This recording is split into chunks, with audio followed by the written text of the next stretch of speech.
Assalamualaikum warahmatullahi wabarakatuh. Waalaikumsalam warahmatullahi wabarakatuh. Alhamdulillah wassalatu wassalamu ala rasulillah Sayyidina Muhammad ibni Abdillah wa ala alihi wa sahbihi wa mawalah, amma ba'du. Alhamdulillah, pada siang hari ini kita kembali melanjutkan kajian rutin kitab Bulughul Maram, masih di dalam kitab Shalah, yaitu kitab tentang sholat. Bab yang ketiga, babu syurutis sholat, bab tentang syarat-syarat sholat, hadis yang ke 168. Pada siang hari ini kita mengkaji dua hadis sekaligus, dikarenakan dua hadis ini memiliki keterkaitan yang harus dikaji dalam satu waktu, yaitu hadis 168 dan hadis 169. Hadis yang ke-168, wa an Abi Sa'id Al-Khudri radhiyallahu anhu, dan dari Abu Sa'id Al-Khudri radhiyallahu anhu, anna Nabiyya sallallahu alaihi wasallam, bahwa Nabi sallallahu alaihi wasallam qala, telah bersabda, al-ardu, bumi itu, kulluha masjidun, seluruhnya adalah masjid, illal maqbarata, kecuali kuburan, wal hammam, dan kamar mandi. Bisa dipahami enggak maksudnya? Bisa. Jadi semua tanah yang ada di muka bumi ini bisa digunakan untuk ibadah, khususnya untuk mengerjakan sholat, kecuali kuburan dan kamar mandi. Rawahu Tirmidzi, diriwayatkan oleh Imam At-Tirmidzi, walahu illatun, dan di dalam hadis ini terdapat cacat di sanadnya. Jadi maksudnya salah satu perawinya itu ada yang cacat. Sudah paham kan maksudnya cacatnya perawi? Iya. Hadis yang ke-169, wa an Ibni Umar radhiyallahu anhuma, dan dari Ibnu Umar radhiyallahu anhuma, anna Nabiyya sallallahu alaihi wasallam, bahwa Nabi sallallahu alaihi wasallam naha, telah melarang, ayyusolli, untuk mengerjakan sholat, fi sab'i mawatina, di 7 tempat. Yang pertama adalah al-mazbalati, yaitu tempat sampah, wal majzarati, tempat penyembelihan hewan, wal makbarati, kuburan, wa qari'atit tariqi, di tengah jalan, wal hammami, kamar mandi, wa ma'atinil ibili, kandang unta, wa fawqa dhahri baitillahi ta'ala, di atas Ka'bah. Rawahu Tirmidzi, diriwayatkan oleh Imam At-Tirmidzi, wa dha'afahu, dan dinilai dhaif. Bisa dipahami maksudnya? Kita baca keterangannya. Yang pertama tentang al-makbarah. Al-makbarah itu artinya apa al-makbarah itu? Kuburan. Kuburan itu artinya makam, itu artinya tempat yang digunakan, siapa yang istirahat? Tempat yang digunakan untuk menguburkan mayat atau jenazah. Kemudian al-hammam. Al-hammam itu artinya apa? Kamar mandi. Kamar mandi. Asalnya al-hammam itu adalah tempat pemandian dengan air panas. Asalnya ya, asal makna dari al-hammam. Nah, kemudian seiring perkembangan zaman, mulai ada penyesuaian kalimat al-hammam itu diartikan dengan istilah pemandian umum dengan air apapun. Nah, kemudian berkembang lagi sampai saat ini al-hammam itu dikenal dengan kamar mandi. Kalau dulu kan mandinya kan tidak ada kamar mandi. Orang zaman dulu mandinya di pemandian umum alias sungai. Kalau di lingkunganmu, nah itu al-hammam. Nah, sekarang kan sudah jarang orang mandi di sungai kecuali di daerah-daerah yang belum punya kamar mandi. Maka kamar mandi sekarang disebut sebagai al-hammam. Ya sama-sama haramnya sholat di toilet, di kamar mandi, baik pemandian umum maupun pemandian pribadi, itu sama-sama dilarang. Selanjutnya al-mazbalah. Apa al-mazbalah? Al-mazbalah, tempat pembuangan kotoran atau tempat sampah. Yang dimaksud di sini itu bukan tempat sampah tong yang kecil itu. Kamu biasanya izin buang sampah itu dibuang kemana? Hah? Nah, di TPA atau TPU kan. Nah, di tempat itu kamu tidak boleh sholat, dilarang mengerjakan sholat di tempat tersebut. Selanjutnya al-majzarah. Al-majzarah adalah tempat menyembelih hewan. Jadi tempat jagalnya hewan itu tidak boleh mengerjakan sholat. Selanjutnya qari'atut thariq, yaitu tempat kaki berjalan melewatinya. Maksudnya jalan yang dilewati orang. Jadi asalnya qari'atut thariq itu kalau zaman dulu kan belum ada orang yang jalan pakai sepeda motor dan mobil. Jadi jalan umum kamu tuh tidak boleh sholat di tengahnya. Apalagi sekarang jelap mahelaben sholat di tengah lorong itu tidak boleh gitu ya. Selanjutnya ma'atinul ibili adalah tempat menderumnya unsi. Kok pintar kamu sudah tahu kalau ibili itu unta. Apa ketepaan? Ma'atinul ibili adalah tempat menderumnya unta di sekitar telaga atau sumur. Berkembang maknanya jadi tempat kembalinya unta dan tempat ia bermukim, berarti kandang unta. Jadi tempatnya unta atau kandang, ya ini tidak cuma kandang unta, semua kandang hewan harusnya tidak boleh digunakan untuk sholat, baik kandang kambing, kandang sapi maupun kandang ayam, itu sama-sama tidak boleh digunakan untuk sholat. Selanjutnya fauqa dhahri baitillah, yaitu di atas Ka'bah. Mungkin Faris mentang-mentang sudah pakai baju NU ya kan, terus umroh, begitu umroh nyampe di Mekah ini udah sah ini kalau cuma ngadep Ka'bah, kita langsung naik ke atasnya Ka'bah, sholat di atasnya Ka'bah, insya Allah efeknya polisi. Selanjutnya kita bahas syarah hadisnya. Hadis Abu Sa'id Al-Khudri. Abu Sa'id Al-Khudri itu hadis yang keberapa yang kita bahas? Kan ada dua hadis hari ini. Abu Sa'id Al-Khudri yang mana? 168. Hadis Abu Sa'id Al-Khudri menunjukkan bahwa semua permukaan bumi boleh digunakan untuk sholat. Walaupun di dalam sanad hadis ini menurut Imam At-Tirmidzi ada cacatnya, tapi banyak hadis serupa yang menerangkan bahwa di atas bumi ini bisa digunakan untuk sholat, dijadikan sebagai masjid. Ini keistimewaan yang diberikan oleh Allah kepada umatnya Nabi Muhammad, di mana umatnya Nabi Muhammad bisa mengerjakan sholat dimanapun. Bisa di toko, bisa di rumah, bisa di atasnya toko, bisa di hutan, bisa di pom bensin, bisa di pasar, dengan catatan bukan di tengahnya orang lewat itu tadi ya.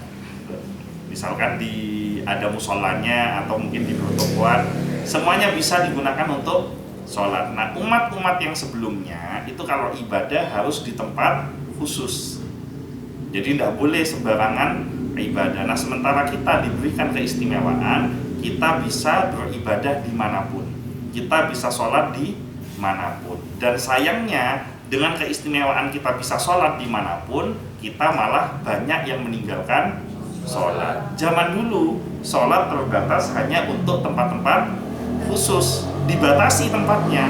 Sekarang tempatnya tidak dibatasi, tapi malah banyak yang tidak sholat. Selanjutnya, diharamkan sholat di area perkuburan. Berarti sholat di situ tidak sah karena tempat ini jadi pengecualian di seluruh tempat di muka bumi. Yang disebut makbarah adalah tempat dimakamkannya jenazah walaupun cuma satu kuburan saja. Karena ada kan saya pernah di daerah Jawa Barat, saya lupa nama kotanya, itu kalau orang meninggal itu tidak dimakamkan di kuburan, tapi dimakamkan di halaman rumahnya. Sehingga setiap tempat rumah di mana kita bertamu, itu satu kampung itu rumahnya tuh halamannya itu pasti ada kuburannya. Nah, maka tidak boleh sholat di halaman tersebut yang satu komplek dengan kuburan. Nah, terus pertanyaannya bagaimana dengan tempat kita berziarah? Kan ada ziarahnya para ulama, ziarahnya para wali. Contohnya di Sukoharjo, Kan itu kan tempat ziarahnya kan di belakang masjid, bener ya tempat ziarahnya. Nah boleh sholat di masjidnya karena masjid dengan makbarah tidak dalam satu tempat, kompleknya dipisahkan. Yang tidak boleh itu kamu sholat di lingkungan makbarahnya, di kuburannya, apalagi sholat di pinggirnya atau di depannya kuburan, apalagi sholat di atasnya kuburan, itu lebih gak boleh. Ya mifola mendalami ilmu apa kan gitu, sholat di atas kuburan. Yang ketiga, hikmah dilarang sholat di perkuburan adalah karena di situ disangka sebagai tempat najis. Karena di dalam situ, di dalam kuburan itu bisa jadi ada tanah dan nanah yang bercampur darah dari jenazah. Kan bisa jadi nanah atau darah yang bercampur dengan tanah, dan kita akhirnya tidak tahu kalau tanah ini ternyata statusnya najis.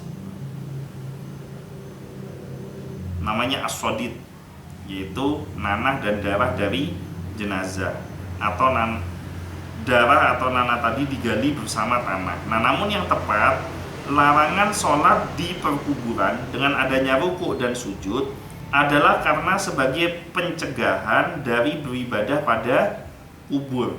Ini adalah perantara terbesar menuju syirik, dan perbuatan ini termasuk tasyabuh dengan orang musyrik. Orang musyrik itu suka melakukan ritual ibadahnya di kuburan, dan itu dilarang. Tapi kalau ngaji di kuburan boleh, yang tidak boleh itu sholat di kuburan. Selanjutnya, boleh sholat di kuburan dengan catatan untuk sholat jenazah karena belum sempat menyolatkan. Misalkan kasusnya begini, ada seorang anak yang tidak nutut ketika orang tuanya wafat.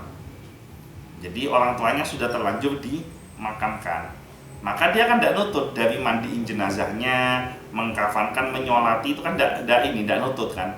Maka ketika di kuburan dia boleh sholat di kuburan, itu sholat jenazah.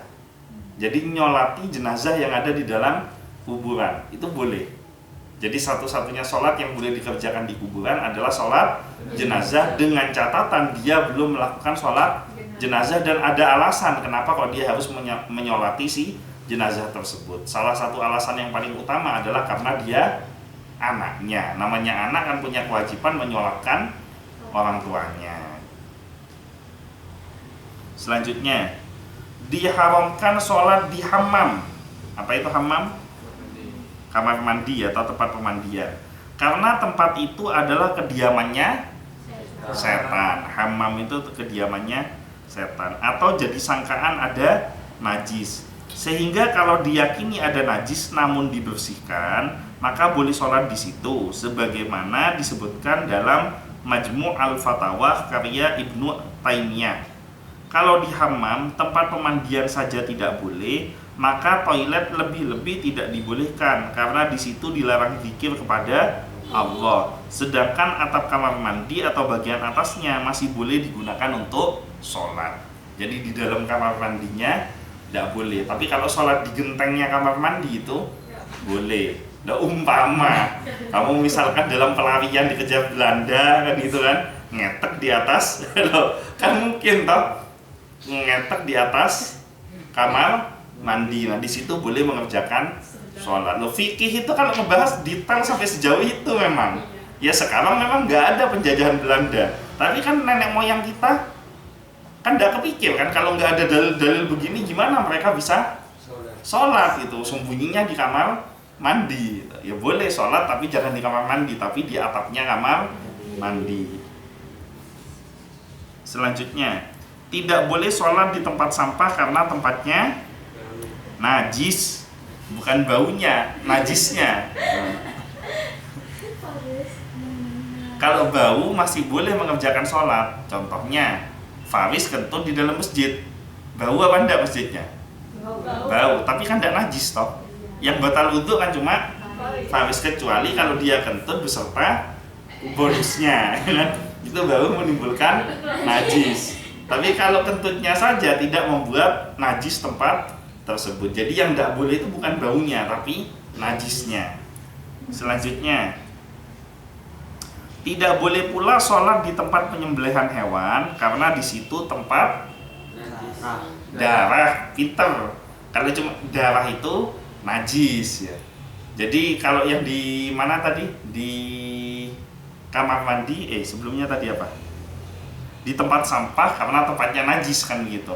Nah, di penyembelihan hewan memang najis, tapi najisnya lebih spesifik, yaitu dari darah. Darah itu najis. Berarti kalau darahnya saja sudah najis, kena ada darahnya saja tidak boleh sholat di situ. Kalau badannya kena darah harus disucikan baru boleh sholat, apalagi makan darah, jelas-jelas dilarang. Nggak tahu sekarang masih ada nggak yang jualan di pasar itu darah yang diinikan itu, yang dibekukan kemudian digoreng. Banyak. Masih banyak sampai sekarang. Itu diharamkan, nggak boleh makan darah. Kalau dagingnya boleh. Orang daging sudah enak kok makan darah. Selanjutnya, tidak sah juga sholat di tengah jalan, karena orang yang sholat akan mengganggu orang yang punya hak untuk jalan, dan ia akan diganggu oleh orang yang lewat saat sholat sehingga menghilangkan kehusyuan. Jadi dua masalahnya, dia sholat di tengah jalan, dia gangguin orang yang jalan. Masalah yang kedua, dia pasti akan diganggu dengan orang-orang yang lewat. Tidak percaya, boleh dicoba. Jangan latihannya jangan di anu dulu, jangan di jalan dulu. Latihannya di parkiran sepeda motor depan ini. Diganggu apa enggak kira-kira? Nanti tak modalin sajadah di belakang itu, parkiran motor itu, kamu coba sholat atau di situ. Itu insya Allah kamu akan diganggu. Kalau kamu nggak diganggu berarti kamu makhluk halus, nggak kelihatan. Sakti. Tapi kalau di masjid kan tidak mungkin ada yang mengganggu. Selanjutnya, sedangkan jumhur ulama selain madhab Imam Ahmad memperbolehkan sholat di tengah jalan karena seluruh muka bumi boleh digunakan untuk sholat kecuali perkuburan, tempat pemandian, dan kandang hewan. Jadi ada ulama yang mengatakan boleh sholat di tengah jalan, tapi syaratnya memang tidak ada tempat lain buat sholat, cuma di tengah jalan itu. Nah, kalau itu dilarang, sholat id berarti yang sampai meluber ke jalan harusnya haram kan gitu toh. Jadi ulama memberikan solusi, boleh sholat di jalan kalau ada kondisi-kondisi yang membuat akhirnya memang harus sholat di jalan. Sholat id, sholat jumat yang meluber sampai ke jalan itu boleh, tapi masjidnya sudah penuh duluan. Jangan masjidnya kosong kamu sholat di jalan. Tidak boleh sholat di kandang unta karena larangan dari hadis. Dari Al-Barra bin Azib radhiyallahu anhu, ia berkata, wa su'ila anis sholati fi mabarikil ibili. Rasulullah sallallahu alaihi wasallam pernah ditanya tentang sholat di tempat menderumnya unta atau tempat mukimnya unta, kandangnya unta. Faqala, maka beliau menjawab, la tusallu fi mabarikil ibili. Jangan sholat di tempat menderumnya unta, fa innaha minasyayatin, karena unta biasa memberikan was-was seperti setan. Wasu'ila anis sholati fi marabidil ghanami. Beliau ditanyakan tentang sholat di kandang kambing. Faqala, maka beliau menjawab, sallu fiha fa innaha barakatun. Silakan sholat di kandang kambing, di sana mendatangkan keberkahan atau ketenangan. Yang dimaksud itu bukan sholat di tengah-tengah kambingnya.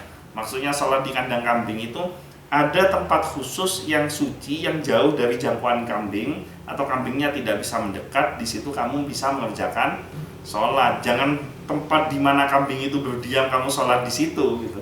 Minimal esroduk di umbiknya kamu kalau sholat di situ.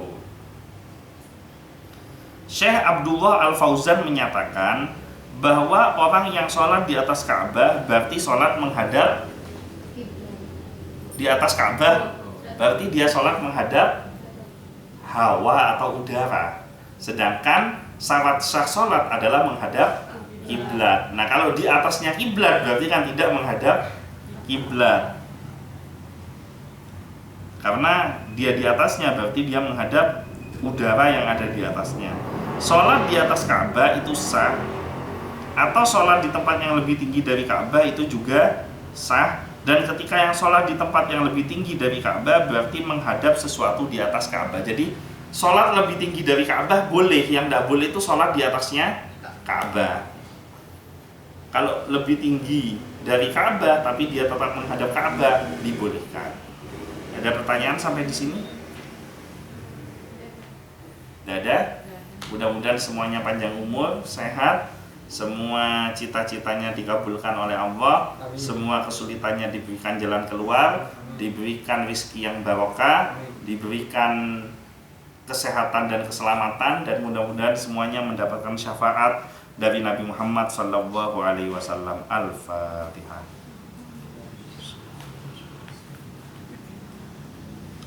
Ya,